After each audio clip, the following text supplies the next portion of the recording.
नमस्कार। आज हम नील्स बोर के 1913 वाले परमाणु मॉडल पर थोड़ी गहराई से बात करेंगे। जी हाँ, और इसके लिए हमने जो जानकारी ली है वो learn with curiosity YouTube channel की एक वीडियो बोर का परमाणु सिद्धांत से है। बोर का मॉडल उस जमाने में कह सकते हैं क्रांति जैसा था। बिल्कुल, क्योंकि इसने क्लासिकल फिजिक्स मतलब जो पुरानी फिजिक्स थी और जो नई नई क्वांटम बातें शुरू हो रही थीं उनको मिलाने की कोशिश की। हाँ, ये समझाने के लिए कि इलेक्ट्रॉन, खासकर हाइड्रोजन जैसे सरल परमाणु में कैसे रहते हैं, कैसे घूमते हैं। सही। तो चलिए खोलते हैं ऐसे, देखते हैं कि इसके मुख्य विचार क्या थे, क्या कामयाब रहा और कहाँ ये अटक गया। शुरुआत करते हैं रदरफोर्ड के मॉडल की उस बड़ी दिक्कत से, परमाणु स्थिर कैसे हैं। बोर ने इसे कैसे सुलझाया? बिल्कुल, देखिए, रदरफोर्ड का मॉडल ये नहीं बता पा रहा था कि घूमता हुआ इलेक्ट्रॉन अपनी ऊर्जा खोकर नाभिक में गिर क्यों नहीं जाता। तो बोर का जो सबसे मुख्य विचार था वो ये कि इलेक्ट्रॉन नाभिक के चारों ओर कहीं भी नहीं बल्कि कुछ खास निश्चित ऊर्जा वाली कक्षाओं, जिन्हें उन्होंने स्थिर अवस्थाएं या स्टेशनरी स्टेट्स कहा, में ही घूम सकते हैं। स्थिर अवस्थाएं, अच्छा। और सबसे अहम बात, जब इलेक्ट्रॉन इन खास कक्षाओं में होते हैं तो वो ऊर्जा रेडिएट नहीं करते, मतलब ऊर्जा नहीं खोते, और इसीलिए परमाणु स्थिर बना रहता है। अच्छा, तो ये स्थिर अवस्था का मतलब हुआ कि कोई एनर्जी लॉस नहीं। और इन ऊर्जा स्तरों के बारे में कुछ और खास था, मतलब कोई गणित वगैरह? हाँ बिल्कुल, हाइड्रोजन परमाणु के लिए उन्होंने एक फॉर्मूला भी दिया। इन ऊर्जा स्तरों की गणना E sub n sub is equals to -13.6 n squared eV यानी इलेक्ट्रॉन वोल्ट, इस सूत्र से की जा सकती है। E sub n sub is equals to -13.6 n squared eV।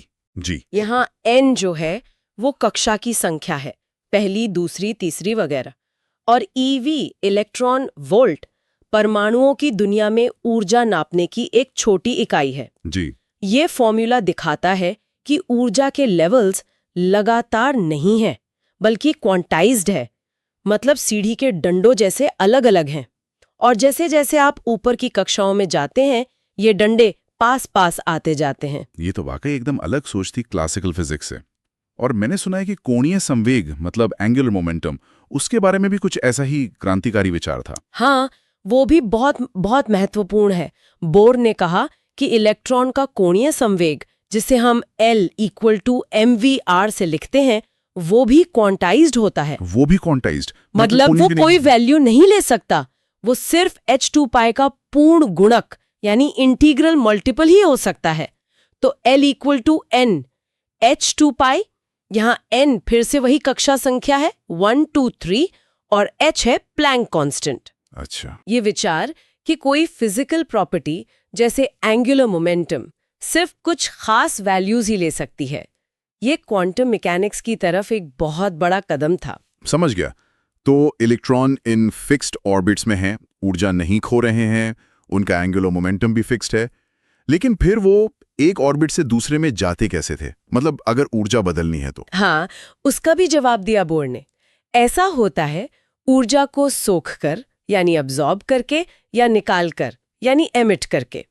जब कोई इलेक्ट्रॉन, मान लीजिए, ज्यादा ऊर्जा वाली कक्षा E sub 2 से कम ऊर्जा वाली कक्षा E sub 1 में कूदता है, तो वो जो ऊर्जा का अंतर है delta E sub 2 E sub 1, उतनी ऊर्जा का एक फोटॉन बाहर निकालता है। फोटॉन, प्रकाश का कण। जी हाँ, और उस फोटॉन की फ्रीक्वेंसी न्यू ऐसी होती है कि delta A = h nu, Planck का वही समीकरण।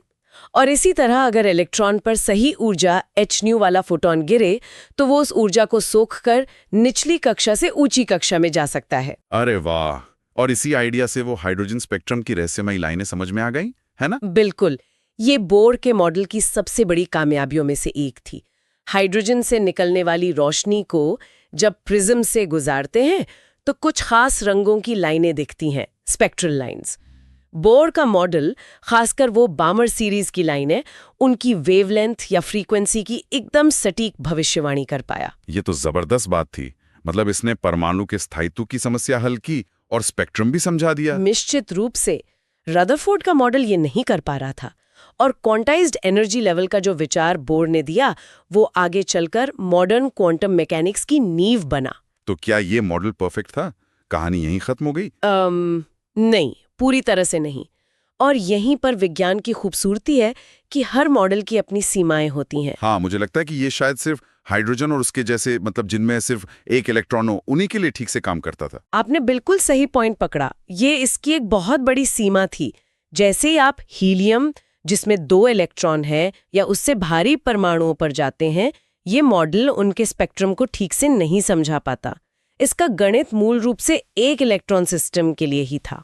अच्छा, और भी कुछ दिक्कतें थीं और कोई और प्रभाव जो ये नहीं समझा पाया? हाँ, कई थी, जैसे जीमन प्रभाव।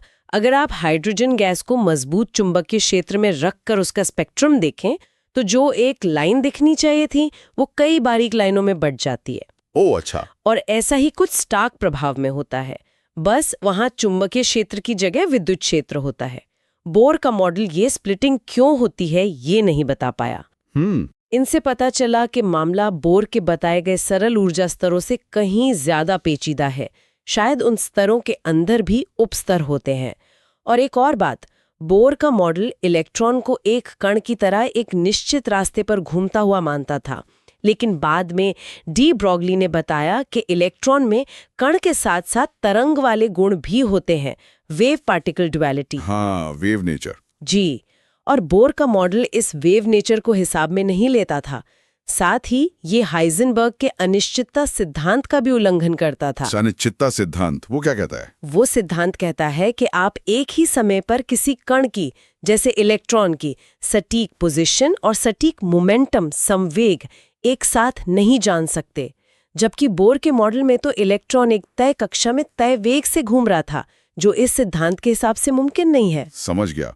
तो अगर हम सारी बातों को समेटें तो बोर का मॉडल एक मील का पत्थर था। बिल्कुल। इसने रदरफोर्ड मॉडल की बहुत बड़ी कमियों को दूर किया, परमाणु के स्थायित्व और हाइड्रोजन स्पेक्ट्रम को समझाया। लेकिन हाँ, ये खुद भी पूरी तरह सही या पूरा नहीं था। सही कहा। इसने क्लासिकल दुनिया और क्वांटम की अजीब दुनिया के बीच एक पुल जैसा काम किया। और ये दिखाता है कि साइंस कैसे आगे बढ़ता है ना? जी हाँ, बिल्कुल। एक थियरी आती है, कुछ समझाती है, फिर उसकी सीमाएं पता चलती हैं, और फिर उन सीमाओं को पार करने के लिए एक नई बेहतर थ्योरी आती है।